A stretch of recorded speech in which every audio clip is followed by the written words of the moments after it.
We are live.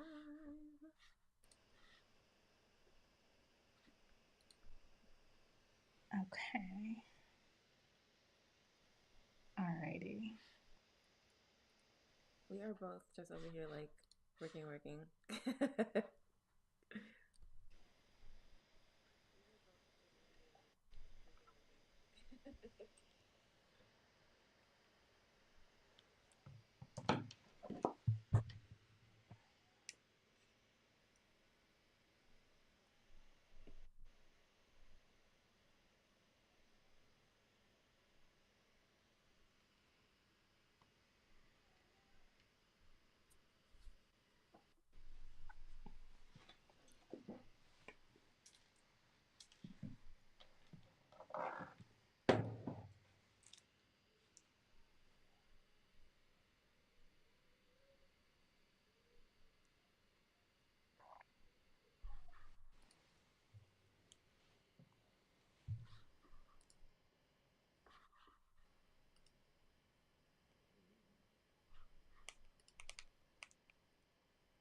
Hey, Conscious Crew. It is your host, Cia the Transparent Therapist. And today I have a banger for you guys. I am so excited because we have Jody K. Edwards in the building. Now, Jody knows that we tried to do this probably a month ago and it wasn't aligning.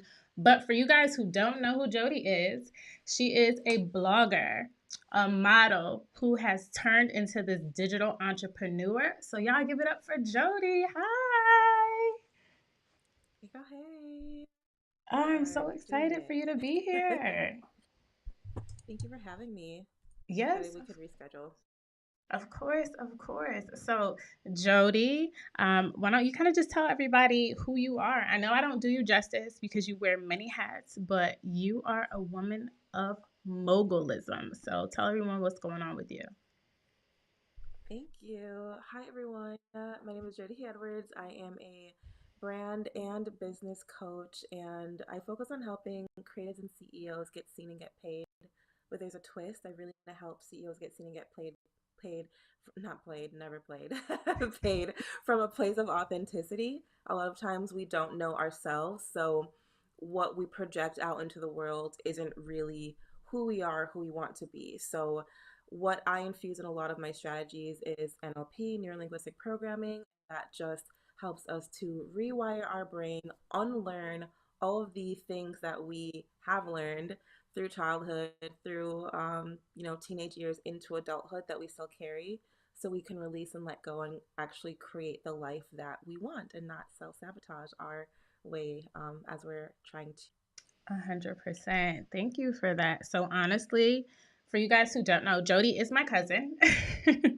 And interestingly enough, for some of you, if you caught snippets from the last time we tried to film, Jody and I met in like a different way. We met online, which kind of makes our bond even stronger because we didn't just know we were family. We just knew that we had this crave for entrepreneurism. And she is just a bag full of gems, right? And so she got me into blogging. She got me into just really securing my bag when it came to entrepreneurism. And I am just very, very excited to have her here, especially because today we are talking about recovering from emotionally immature parents. So I put a poll out in the community, and I know that some of you guys did not grow up with your parents, but you did grow up with other family members. So today I want to make the episode very broad to talk about how we can recover and how we have recovered or in the process of recovering from our parents or our family members or just caregivers who have been maybe a little bit emotionally immature, right? And how that translates into our relationships now, our friendships, our community. So Jody kind of told me about this book and I had to pick it up. And ever since then, I've been telling my clients about it. And it's called Recovering from Emotionally Immature Parents. Yes, right? Excellent. By Lindsay Gibson. You guys look in the description box below because after this episode, you're going to want to get it. go ahead, click the Mm. link, purchase. But today, Jody, I just want you to kind of share with us, how has this book changed your perspective on family? How has it changed your life? I recommend this book to everyone I meet who has opened up to me in some way, shape, or form about their childhood trauma or just not understanding what happened to them as a child. And for me, I read this book, I think 2000, it's like 6 years ago now, maybe. And I've been like carrying it around with me, you guys, because it is so helpful to understand why you are the way you are. And if you have been to therapy, if you have ever been the person who has a vent session with your friends, and you might still feel a little like vulnerable or exposed after, that was me. So I ended up internalizing a lot of things. So reading was a way for me to make sense of what was happening to me or what has happened to me without having to dissect that with someone else. But it's both methods are needed. Like talk therapy is so, so good, but I found myself shutting down in my therapy sessions or not being able to articulate how I really felt because I couldn't really even get the right words out. So I want to preface it with that. Books are amazing because the words that you have inside that you can't get out, they're quite literally there in front of you. That's the first thing. So that book has just changed the way I even dialogue about my trauma or get what has happened to me out. So, my background is I moved from Jamaica to America. There's a lot of trauma already that happened there because of the racism that I experienced growing up. And then also, it was my mom. She was just a single mom. If we're being honest, it was a single family type situation where she was navigating, her emotions, her feelings, and I was, at that age where I'm picking up on a lot of those things. We all are, right? From age 0 to 7, it's like your most impressionable years, moments.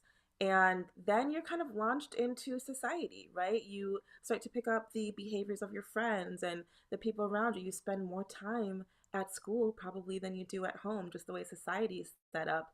And so when no one teaches you how to cope, when your parents don't teach you how to cope, when school doesn't teach you how to cope, and you're having all of these emotions as a child, you don't really know how to navigate them. Every single person goes through that. And whether your trauma started outside of the home or within the home, it still is something that we need to figure out how to heal within ourselves without expecting the external world or our home environment to fix us. And it's a really wild journey of like self exploration and personal development that we generally don't tap into until maybe we're around this age, right? Or maybe like after we go through those teenage years and make the mistakes and have all of those emotions spill out of us, we're like, something's a little off, and we start to dive a little bit deeper within ourselves to say, how can I fix it? So this is really what happened for me. I grew up in situations or scenarios where my parent wasn't really fully able to give me the, I wouldn't say attention, but the understanding and communication that I needed. Now, I'm not saying this just to say it. I've been told that I actually was a pretty good kid growing up. So there really wasn't anything for me to speak of in terms of like I acted up or I went on this huge binger. I've always been pretty chill, pretty docile to the point where even my mom at times would say, I would have to like come rile you up because you were just playing and happy. And I'm like, you do understand how much trauma that brought me in today? Like, just let me be at peace, right? And so for some reason, I feel like I attract people who have those traits of like, let me rile you up, which is just, it creates a lot of internal conflict, right?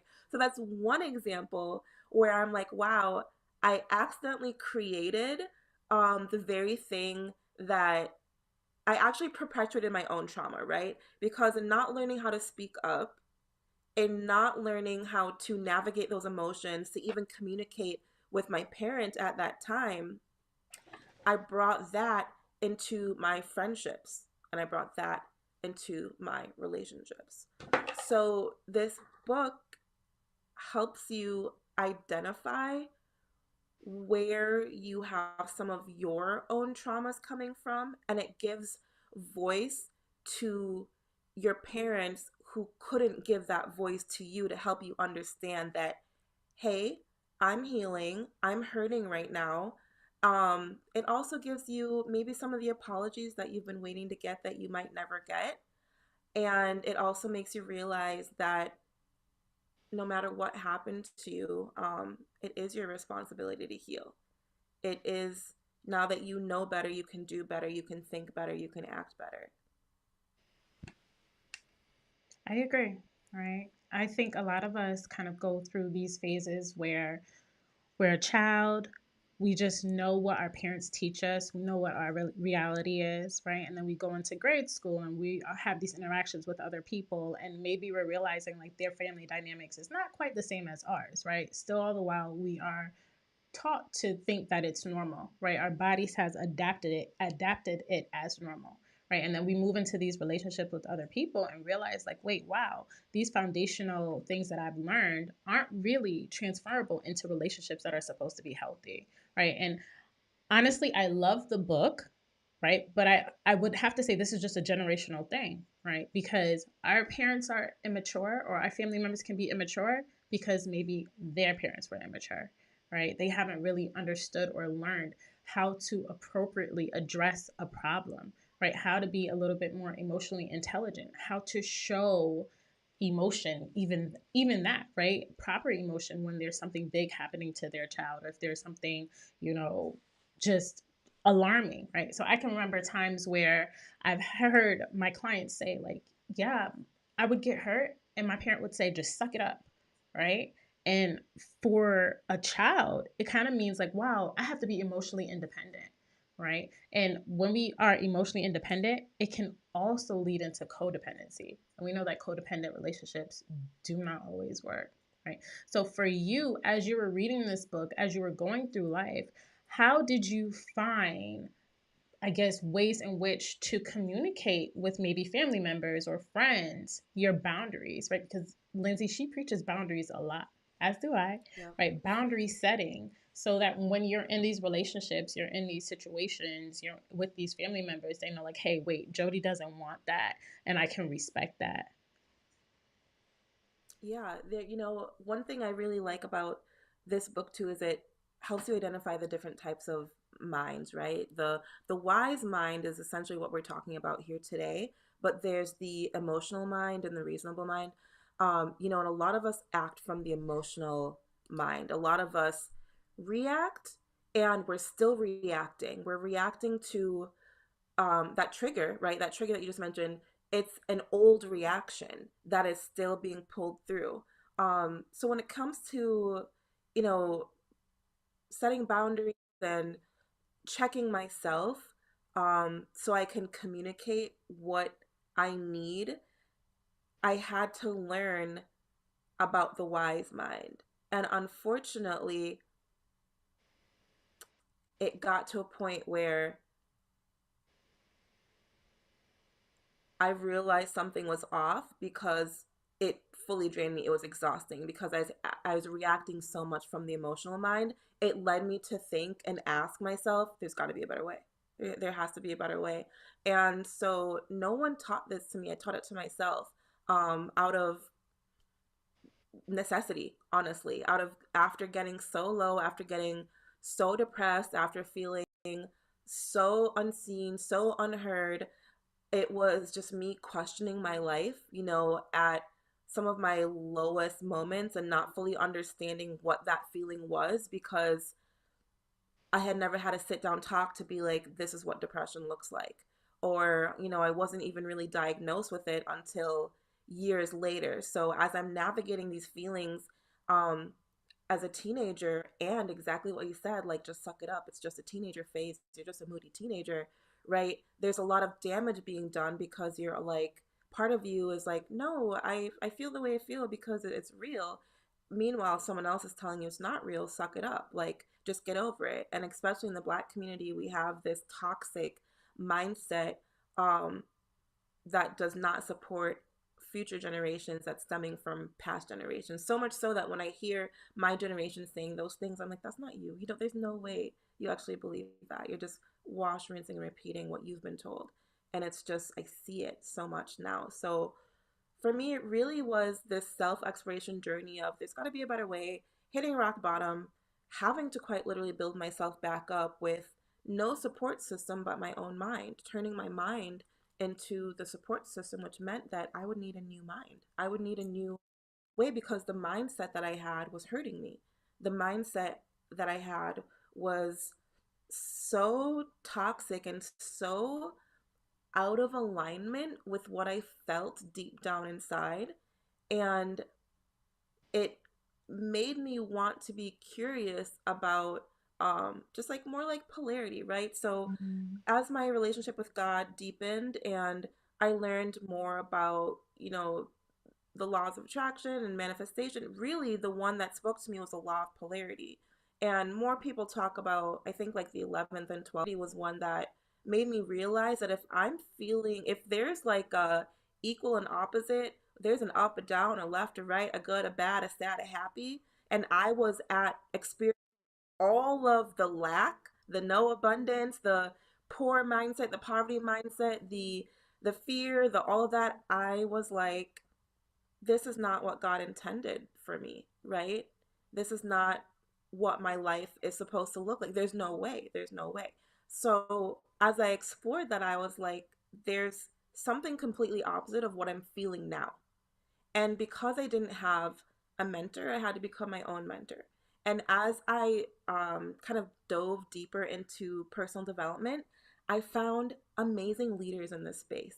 I'm sure you know some of them, right? We all kind of have like some of the same, Mhm. spiritual leaders, and we might resonate more with some or whatnot. But really, they're the people who are speaking the truth of their personal journey and giving us permission to start having different conversations with our own personal journey. So YouTube University became my best friend. Books became my best friend. I tuned out the noise from everyone else because it turned out no one knew what the frick they were talking about. And even my friends, I was like, I don't want to go talk to my friends about my trauma because you're either going to have the friend who's unhealed, who's like, yeah, yeah, F that, or going to perpetuate the same negative self talk, or the friend that's completely out of reality who won't call you out on your bullshit. The friend who's like, you're perfect, this or that. So I was like, man, I need to do this on my own. And Mhm. so it was almost a blessing for me that I was going through this recovery stage of just feeling so unseen and unheard growing up as a child because it did teach me how to be independent. But there's taught me how to think independently, but there's a danger there as well because if I didn't, read this book and I didn't incorporate like some parts of my wise mind, I wouldn't be self aware that my independent mindset quite literally also is so self isolating. I have to find the balance between like, I set my boundaries, I got this, I'm good, I'm the independent, strong Black woman because I had to be growing up. I've been walking myself to school since I was, you know, 12 or so. I've been making my own meals.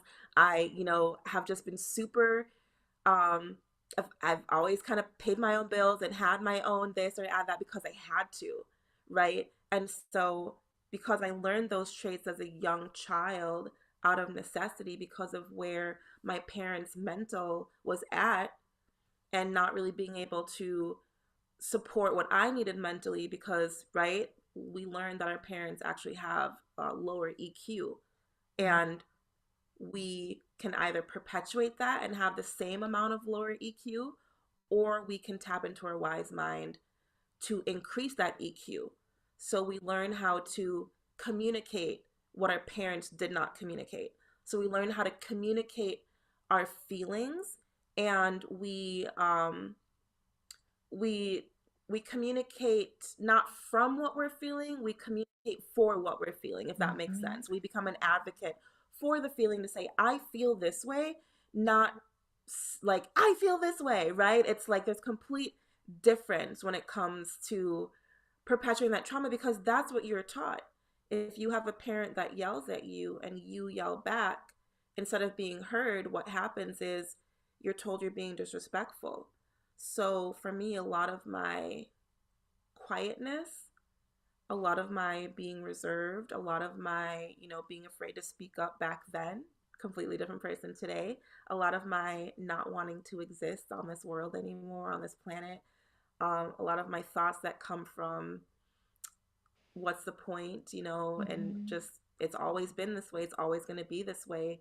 You can't change anything, right? That exploration of if I'm feeling this way, there's an opposite way I can feel. I had to learn how to communicate from like that version of myself, not the version of myself who just had a low EQ, right? And who was Mm-hmm. speaking from hurt and pain. I know that was a handful, but it's more than just boundaries. As you become more self-aware, you realize that those boundaries are you parenting yourself. You have to have boundaries with people because when I learned to stand up to people, the first person I had to learn to stand up to was myself, right? So I could stand up to my parent, which is like if you know that childhood, you know it is Mm-hmm. unheard of. Mm-hmm. Not supposed to speak out of line. It's your house. I'm gonna take the doors off your room. I own this. It's we don't know where that comes from, but we know that we can change that and speak from a place of healing. That's gonna help us better communicate and connect, right? Yeah. You know, what you said a little earlier is just like, hey, I didn't want to talk to my friends. I didn't want to talk to certain people. I wanted to go to someone or tap into resources that was really going to help me understand how to navigate this. I think a lot of times we tap ourselves out of resources, right? Because we're so zoned into maybe this authoritative figure, which is our parents, right? We're just like, well, no, they have to know what they're speaking about because they're older than us, right? They've been through life. Or we might have heard a parent say, like, well, I've been through this, you haven't, right? So I know what I'm speaking about. Mm-hmm. How do we get people to transition into another space where it's just like, well, no, release or cleave, I guess, from your parent and learn how to parent yourself, right? Be more self aware, create those boundaries, um, understand what you're feeling outside of your parent. Like, how do we teach people to do that? How have you taught people in your inner circle or just people that you encounter or people in your programs? How have you taught them to be more independent from, that emotional immaturity? Yeah, absolutely. That's one thing. I have attracted a lot of codependent people in my life. And again, it's that idea of like we kind of keep attracting what we maybe haven't fully healed yet, or like God is bringing those people to us so we can maybe help them or whatever that is. But I had to set not just clear boundaries because I was attracting these types of people after I, thought I healed what I healed. Yeah. So I found ways to help them so they could help me, so to speak. Mm, So if I could create change, if I already created the change in my mind set, I could create the change in the mindset of the people around me so they didn't feel like such a burden or they didn't re-trigger me, right? That was the biggest thing was when you attract what triggers you, you create almost like your own personal hell, which is wild. And you are forced, quite literally forced, to sink or swim.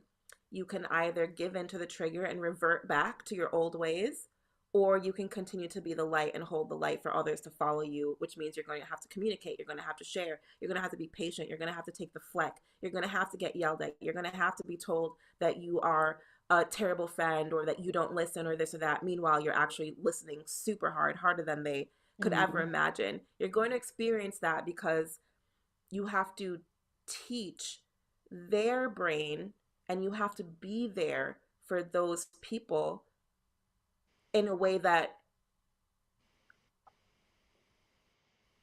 I guess what I'm trying to say is you have to be there for someone else in a way that someone was maybe never there for you, if that makes sense. You yeah. have to do 100%. something new, right? So it's like I couldn't look back to my previous relationships to be like, I know what this looks like because so and so did this for me. Mm, I'm that person for people.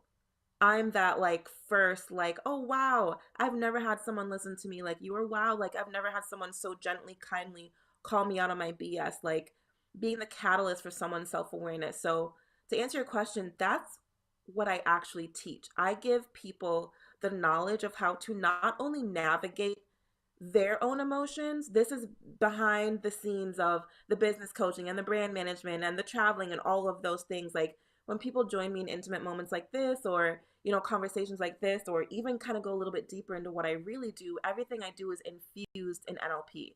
It's like, okay, you want to go live, but you really, you're having a hard time being consistent. I'm not going to tell my client, oh, go live 5 days a week, you'll get over it. That would be repeating what I heard. I have to Mm-hmm. say, well, let's sit down for a second. Why do you feel, what are the feelings that come up for you around going live, right? Oh, like my hair is not done, or, blah, blah, blah, my nails are not done. And then I have to help them understand that what they're giving value to is actually hurting them. Are we holding on to this idea of like, I have to look perfect all the time for people to see me as a leader, right? Or my hair always has to be cut. You guys, my nails right now, like, let's rechange the narrative. Didn't get my nails done. We're here. I'm still showing up. It's imperfect. Don't have my lashes on right now. I'm here, right? So it's showing people that the things they tell themselves and the things that they create in their head that talks them out of doing what they actually want to do, we have to get to the root of that and we have to heal that. And so I have to teach people how to be self-aware. That's my Mm-hmm. long spiel, but the short answer is what I teach is self-awareness so you can get out of your head and into your bag.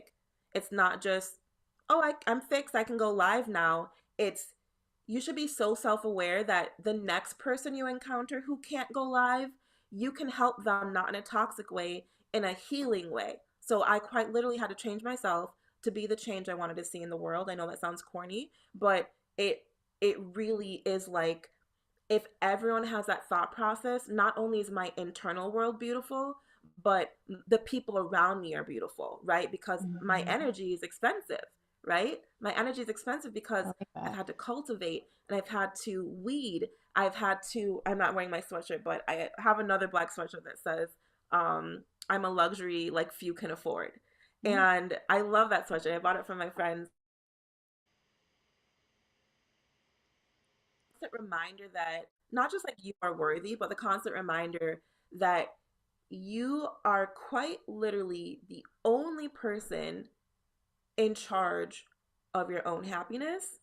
And we can either be the person who has the excuses like, I'm a piece of shit because so and so happened to me, and it doesn't matter. I'm this way with everyone, and I'm never going to change. And I don't, it's like it's so like narcissistic of like, well, I am going to just let you be by yourself, right? Until we can have a conversation where there's we involved and you can take my feelings into consideration just as much as I'm taking yours. Um, they're very real conversations I'm having with people, behind the scenes, behind closed doors. And they're conversations that need to be had, that we don't know how to have because no one taught us how to have them. And they're uncomfortable because it makes us aware, self aware of the kind of like icky parts of ourselves that society kind of glamorizes, like the drama and the fighting and the medicine. Like if you have depression, like here's this medicine. And it's it's it's really wild to me that so many people have given up their power because they don't understand that everything they need is within them. I'm not saying anything about, I'm not a professional, a doctor or anything like that. I'm not saying if you need medication, you need medication. If you need to vent, you need to vent. But there's a beautiful change that can happen before we seek external validation from the internet, right? Before you seek external validation from your best friend or your mom or your auntie or whatever, there's a level of validation we have to have with ourselves first. And I just hope that in my teachings, that my students and my clients and my friends and my family around me um, can carry that out. If I was the first one to understand it and teach it, and I can teach it to those people and they can teach it to their people and their people and their people, I really think that's how we create impact in the world, right? Mm-hmm. I really love what you said. It when you said it to one of your clients, it's just like, I want you to be so self-aware that next time you encounter someone with a problem, you're able to walk them through it, teach them how to get through it. And I think we kind of cap ourselves at the point where it's just like, okay, I learned something, but I'm not going to apply it, right? It's through Mm. application in Yep. which we become masters of something. And I think self awareness should be I don't even think, I know self awareness is priority, right? And self awareness is when we find who we are, right? So if I say, like, Jody, who are you? You're going to be like, I'm this, this, and this, and this. Those who are not self aware or lack it might be a little confused, right? There's so many people that come into my office, or I see virtually, who are just like, yeah, I do this, I do this, but okay, but who are you? You know. And then I do believe that that comes from, just again, the foundation of how you were brought up, how you attached to your parent, right? Did you have a secure attachment? Did you have an anxious attachment, right? And many of us might have anxious attachments where it's just like, I don't even know who I am, because every time I try to be who I was, my parents shut it down, right? Hmm. Actually, whew, I heard you, Jesus. Preach, right? It's like preach. So I honestly want people to take heed to what you're saying, right? It's important for us to parent ourselves, especially as young adults at this point in our lives, right? For anyone watching who's going to be watching later, and you might be under the age of 30, it's important for you to take stance, be independent from your caregivers. It doesn't mean you love them any less, especially from a cultural standpoint, where I might have said in another episode, I don't know why I attract a lot of immigrant clients, but maybe it's because I'm an immigrant myself, right? And I can understand from a cultural standpoint where it's just like, well, hey, if I tell my parent, and these are adults saying, like, hey, if I tell my parent, no, I can't go do this, they'll start to tell me I don't love them, which is so horrible to hear, right? Hey, you can't go to the grocery store for me, so automatically, because I can't go, I don't love you anymore. And people internalize that, right? And so what does that say about self? That says, well, if I don't love my parent, I must be a bad person. Now imagine that person taking that narrative with them every step of the way. How traumatic does that become for that person when they're trying to enter into relationships at this point, right? They do one bad thing, their partner snaps. Oh, wow, I must be a horrible partner. And these are the things we have to be very aware of when we are practicing our self awareness, or at least taking the steps to practice self awareness. And so I'm glad that you touched on that piece. So for you, Jody, I actually did want to ask, right now, how do you enter into even friendships, knowing how your past was, right? I don't know if you were emotionally guided, because you said you used to be very reserved, right? Which I can attest to. I'm reserved. I'm reserved, but I also am reserved because I know I can't get naked for everyone, right? And energy is a real thing. But for you, as you're entering to new relationships or new friendships, how do you navigate that?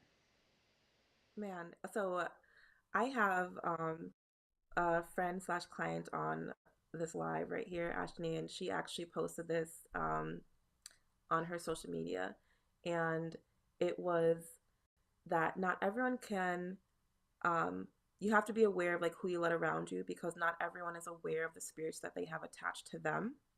Mm, And it made me, I loved how she put that into perspective, because it gave a voice to something that I already naturally do. But I was like, that's why, right? When you're around people and they feel a little off, or something is just, maybe you're putting your best foot forward and it's not being reciprocated the same way. I have learned that it's okay to be alone. So I am honestly probably I'm definitely toxic in my own way, because it is so easy for me to let go. I'm so quick with it. And when it comes to new friendships and new people, there are certain energetic things that need to be checked off for me to want to pursue that friendship, or even continue it, right? So as we get closer with people, let's say, okay, for me, I meet someone, they quite literally pass the vibe check, literally pass the vibe check, and we continue communication, and we experience life together. We experience our first disagreement. We experience our first whatever that looks like. I'm also checking to see, is this person's thought process still in alignment? It doesn't mean that every single friend I meet is healed, but at this point in my life, I have also learned that I can't save everyone. mm, So, what I said earlier about, this is my mission, this is my message, this is how I create impact and income. I fully feel like I'm walking in my purpose, but as I got older and wiser, I realize not everyone can be a client. Not all money is good money. So I apply this principle to both people who want to work with me. I'm also saying, do I want to work with them? And then people I meet at networking events, I'm saying, literally, is this a person that beyond the superficial meet and greet, is there resonance here? Does something Mm-hmm. make me feel off about them? And I listen to that intuition because, what Ashley said in her post was some people aren't even aware of the attachments that they're carrying. And the thing I have learned from experiencing narcissistic relationships is narcissists will almost wear this like cloak until they get a little bit closer to you, and then it's like the cloak is revealed. For me, you get what you see day 1, day 2, day 100, day 1000, right? My reservedness comes from how close I let you in, but my values are the same from day 1. My morals are the same from I'm not going to say, yeah, I love God, and then 3 weeks later I am like doing something crazy. It's just like what I'm saying in that moment is what you're experiencing consistently from me. And because I've learned how to self regulate, my emotions are pretty consistent, right? So Mm-hmm. it's really important to me that I don't let anyone into my circle that's going to throw me off balance. If you're going to be here, you have to heal. You don't have to be here though, right? I'm going to share with you my boundaries. I'm going to share with you what as the closer you get, what I'm healing, what I'm working on, how Mm-hmm. I need you to react or act based off of what I'm going through because I'm doing the same for you. There's no way you're going to come into my world and F it all up because I'm already a giver. I'm already someone who's listening. I'm already someone who's hyper self aware, meaning I'm self aware of others. Not in a point where I'm going to be like diagnosing. I'm not going to tell you about yourself until you actually really quite literally ask me for my honest opinion. And I believe that comes with a certain level of friendship. It's also exhausting. I'm not here to diagnose or heal the world. Um, but the people who, yes, I love that. If you're going to be here, you have to heal, period, because I've healed. And that journey is very personal. And so if someone comes into my sphere of influence and they are aware enough to know that they're causing harm, that's another big indicator of me saying it's just not worth it. I don't care Mm-hmm. who you are. I don't care what circle you run with. I don't care how much money you make. My Mm-hmm. boundaries are so strong that I just cannot get swayed by superficial things because the world I've created within myself has taken work and it's finally at a place where it's so beautiful. It's so beautiful. So why would I invite a snake into the garden, right? Mm-hmm. And sometimes people don't understand, but I do believe self awareness and communication is the first step because if I'm self aware enough to communicate how I feel or how you make me feel, and you're not self aware enough to listen and think about that behavior, and either tell me, like, respectfully, I disagree, or, you're right, you gave me something to think about, I'm not always right. But if we can't communicate human to human without the insane amount of emotion and reaction, I just can't communicate with you because you maybe will take me back to a place I don't want to go back to, or you're going to be too heavy. You're always going to force me to carry a lot of your weight and your heaviness. And I don't care if you're paying me, if you're not. I want to teach people how to be self sufficient, to carry their own weight so they're not emotionally a burden on themselves, which, let's be real, it also creates, if you can't self regulate, what happens? Right? I'm not a mom, but if your child can't self regulate, they're always crying, and that creates some type of imbalance in your world. That's your child, though. It's different. You teach them, use your words. The same thing we have to do with our friends. Again, I'm not a mom. I cannot relate. I know I've seen how hard it is for a lot of my friends, but I've also seen most of my friends are so great at this. They're like, I'm not talking down to my child. I'm not speaking baby to my child because she needs to grow up. She needs to understand that she can't scream and throw her bottle and she's going to get what she wants, which is beautiful because our parents, I think, I can speak for myself here. Growing up, I felt like that wasn't instilled in me enough. Mm-hmm. If I was acting out because I had a deeper issue, it was overlooked or, like we said, just get over it, right? And what I love about the parenthood that I see now in our generation, it's so cool. Like, we're actually we've learned how to heal and we were communicating, and it's almost like we're stopping that generational curse, which I think is so cool. Someday when I have kids, I know there's going to be like a whole different conversation that I'm having with them from the beginning, Yeah. not like letting something build up for 10 plus years and resenting them and all these other things, right? So the same with Mm-hmm. friends. I said that because it doesn't matter. I wanted to show how it's very relevant in parenthood in that relationship, just as relevant as it is in your adult relationships with other people. You have to parent yourself so you can communicate to your friends just like you would communicate to your child, right? Because you want the best for your child. Don't you want the best for your friends? So, how can we find a way to respectfully call each other out or listen to each other or, almost like, I don't want to say validate, but make people feel seen and heard in what they're going through enough to give them a chance to self course correct. Mm-hmm.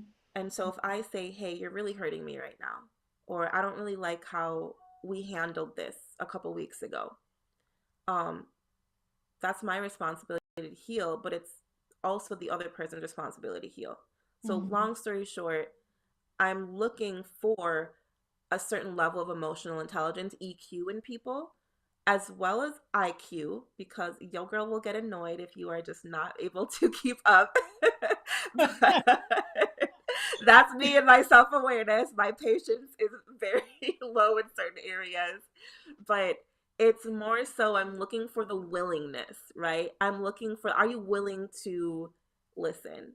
If Mm-hmm. I'm taking the blame for my actions, are you willing to take, or excuse me, taking responsibility for my actions? Are you also willing to take responsibility for your actions? Because if Mm-hmm. I'm healing and you're healing and we're just healing together, we can create some beautiful things together. Mm-hmm. I 100% agree. Right. I almost want to give you an amen because you were dropping some gems, and I'm picking them up. Because I'm not. I have kids, three to be exact. And I have a friend, and whenever I'm going through it, I will text her and I'll be like, "Yeah, I'm about to put somebody out." But mind you, my kids are all under the age of 5 and under. But Don't pay rent, don't do. but to be honest, it does. So, kind of trickling back, right? When I realize I get into those modes, I'm also realizing, like, okay, there's a need that I'm also not, that's not being met by me, but then also not by my child, right? It's that level of self awareness where it's just like, okay, maybe in this moment I feel overwhelmed. And so instead of me lashing out on my child, I'm going to tell my child, we can't talk to each other like this. Or when you're ready to talk, take your space and come back. That same thing, my husband can attest. I will say the same thing to him, right? Friends, I don't feel like I have had, which is amazing, but I haven't had any situations in the past years, like 5 years, where I'm like, yeah, I can't talk to you right now. But I know there's someone on this live or someone who's watching this video who does have a situation where they might have a friend that is just not meeting their standards, right? And it's okay to have standards with friends. And it's okay to say, like, look, maybe we need to take some time apart. Get your life together, say it nicely, right? Where when we can come back, we can make something great, right? I think a lot of us just get so stuck in situations where toxicity is the norm because we've been in toxic situations with our parents or our family members. And so I love that you so eloquently put it in the way of, hey, you need to heal. If you're not healing, you can't be with me. And that's okay. Or he just communicates like, hey, I know myself. Know thyself is what I say. Know who you are, know how you want to show up, know how you want others to perceive you, and know how you want your circle to look because your circle is right a reflection of who you are. And so I just, Jody, I'm so obsessed with you. I really am because the work you do. Sis, Right? I'm literally, I'm like, we should have been sisters. We're cousins, but like, dang Yeah, girl. yeah. Because, but honestly, the work you do, it radiates, right? It radiates the love that you have for yourself, right? And when you love yourself enough, people are going to want to gravitate towards you, right? And they're going to want to experience that love. And I think you do that a lot for your clients. I'm sure you do that with the people that you are around all the time because you know who you are and you practice your self-awareness. So I do appreciate you for that. Um, as we're wrapping up, is there anything else that you want to share from the book? Because I feel like the book had so many gems, especially right when I think Lindsay might have said something like, um, our parents, they come from a what about me standpoint or something like that, right? And I thought it was so powerful to say because it's right. She was so right, right? When we are children, our parents are just kind of, and it's so selfish to say, but our parents, because I can say it too, it's just like, well, how are you going to help me? Right? Are you going to make me getting your clothes on easier? Right? Are Right. you going to make potty training easier? Are you going to get to school easy? Like, what are you doing for me? And when we pull back from that stance, and it's more so like, okay, well, how can I help this child? Right. I think we approach it a little bit more differently. So emotionally speaking, I really did like that gem that she put there. I wish I remember the word exactly what she used from the standpoint, but it's more so like just coming from a place of self, right? When you're a Yeah. parent and emotionally immature parents, right? But for you, is there anything, any takeaways that you want to drop? Oh my gosh.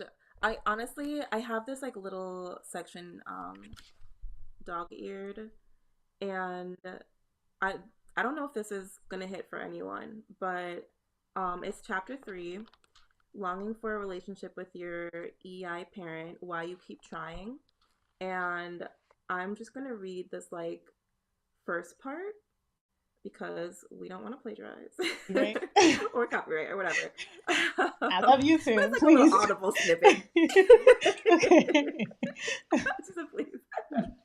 Right. And so if you have EI parents, she says, you may still long for a close relationship with them. You may continue to wish they would show more interest in your life.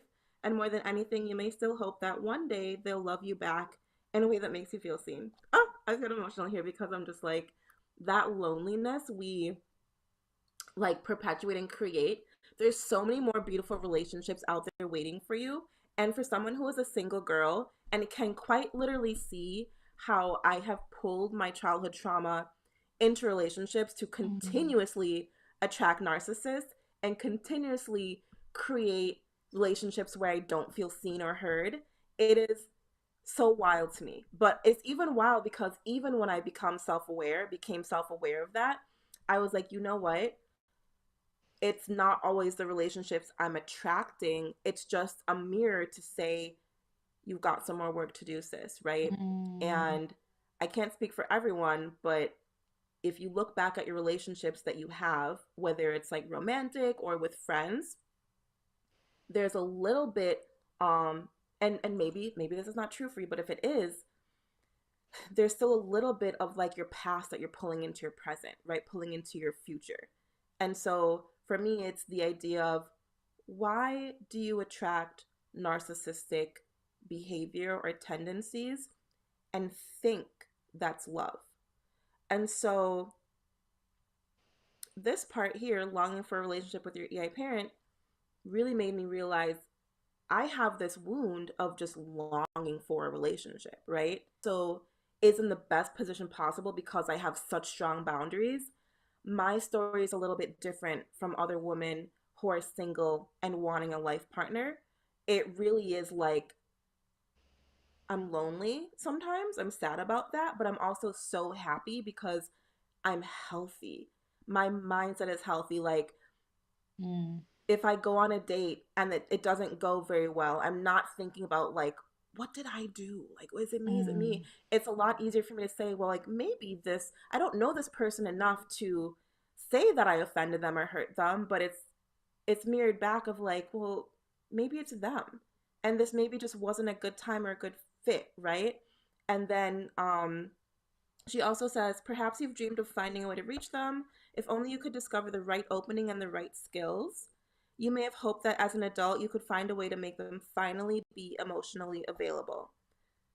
Okay. So when I looked at that as like my previous relationships where I stayed a little too long, it was the idea of I can just love them through this, right? And so again, because I'm so aware, I actually I might be like in a situationship for like a year or two. Um, maybe I say like 6 months to a year. A year or two is too long. Where it's better because it used to be 10 years, and then it went to 5 years, and then I think it went to like 3 years. That's like the trajectory. Because normally when I'm in a relationship, it's like Yo girl is like a forever girl, okay? You locked But in. You locked we in. locked in. If we locked in, ain't no switching up. But they switch up and they gotta go. So it's like one of those things of my longing for connection with my EI parent, that level of self awareness I had, I was like, you have this deep longing, Mm-hmm. but if you know what you're doing, and this is for anyone listening to this, because it's the same with friendships. Sometimes it's hard to say, like, girl, we've had some good years together, but you just kind of holding me back, or this doesn't, we keep talking about the same thing. So when I say friendships, relationships, this book will help you identify traits in just people in general. If you have a perfect relationship with your family, that is amazing. If you have a perfect relationship with your mom, your dad, like that is fantastic. You still should read this book. You still should read this book because take away the parent and put recovering from emotionally immature people. Mm. That's it. Because there's so many similarities here, right? The last part I'll read here, she says, unfortunately, the personality defenses and fears of EI parents make it nearly impossible for them to tolerate closeness for long. So basically, in this chapter, we'll explore why your hopes for a better relationship with EI parents often leave you feeling disappointed and emotionally lonely. Yeah. So, my last part here, too, is the relationships that you're seeking, you have to learn how to cultivate that thing you're longing for within yourself. Mm-hmm. And I'm not an expert at this. Like, I still have my days, full transparency, where I'm like, man, I feel like so lonely, but I have so many amazing friends. I could, you know, I could quite literally call someone up and that loneliness would be fixed, but it's not. So it's not really loneliness. It's like a feeling that I'm longing for, that I feel like I missed out on from childhood, that I'm hoping to get that connection with someone else, that I called loneliness because maybe I played a lot as a child. I did play by myself a lot as a child. Then I was bullied in high school, so I did end up spending a lot of weekends alone in high school. It's kind of like a little bit of a nerd, like hung with popular kids, didn't hang out with popular kids, did the nerdy stuff, didn't go to lunch, like was in the computer room, was in the art room, right? Mm. And so when I saw those patterns, I was like, what did you do in your loneliest moments as a child when your mom had to work late, or, or your mom wasn't in a mind frame to like play games with you? And Yeah. then you think of like those moments where you just put yourself out there. Like there's memories I have of like me walking into my mom's room with a board game, but she had just like experienced, something super traumatic in her adulthood life that I understand now that I didn't understand then. So it's like I get to rechange that memory of, it's not that my mom um purposefully didn't want to be there for me. It's that she just emotionally could not. And had she had this book, or had she had the tools that I have today, it might look a little bit differently, right? So it's this, it just brings it back. When you know better, you do better. Mm-hmm. And because I now know better, I can do better in my relationships with my friends. I can do better in my relationship with my mom, right? I get to reparent her, and I get to show her and teach her the things that I wanted her to show me. Mm-hmm. Um, I get to reparent just myself, and my ability to connect with people only got better when I learned how to connect with myself, which Mm-hmm. meant, okay, girl, are we lonely today? Are we going to swipe on dating apps and feel sad for ourselves all day? Or are we like gonna go back to the things that made you happy? What is something artistic? I'm a very creative person. Hence why I help creatives and CEOs get seen and get paid. Are we going to listen to some music? Are we gonna play piano? Are we gonna draw? Are we gonna paint?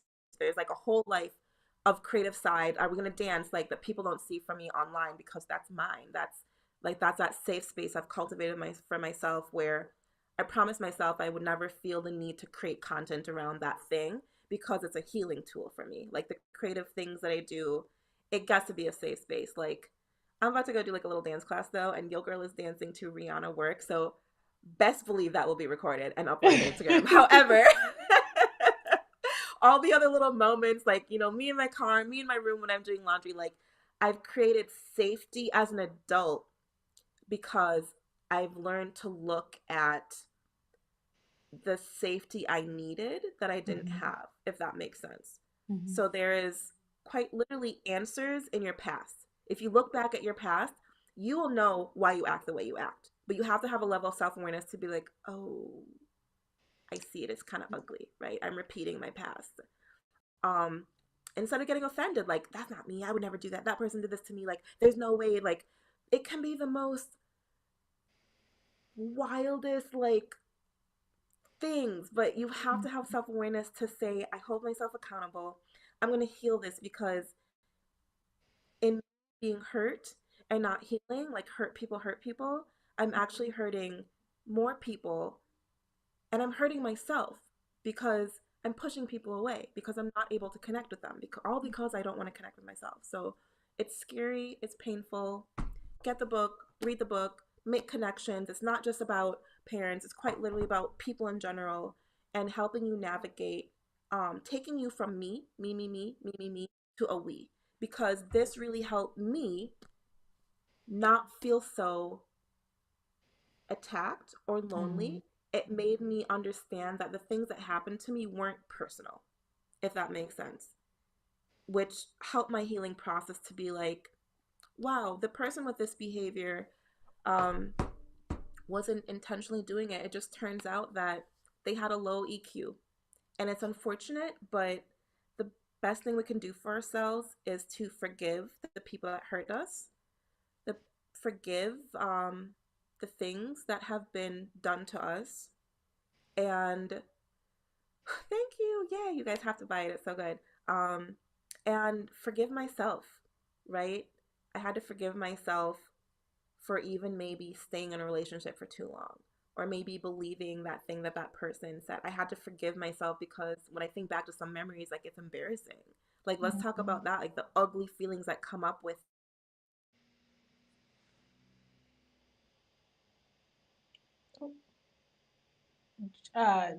Jody, you muted yourself.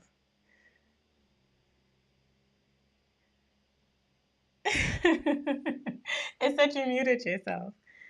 Um, Ooh, child, I don't even know how to unmute you. Hold on. Maybe press M. I don't know.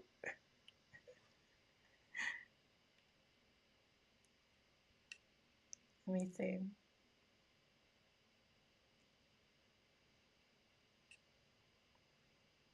I don't know how to unmute you.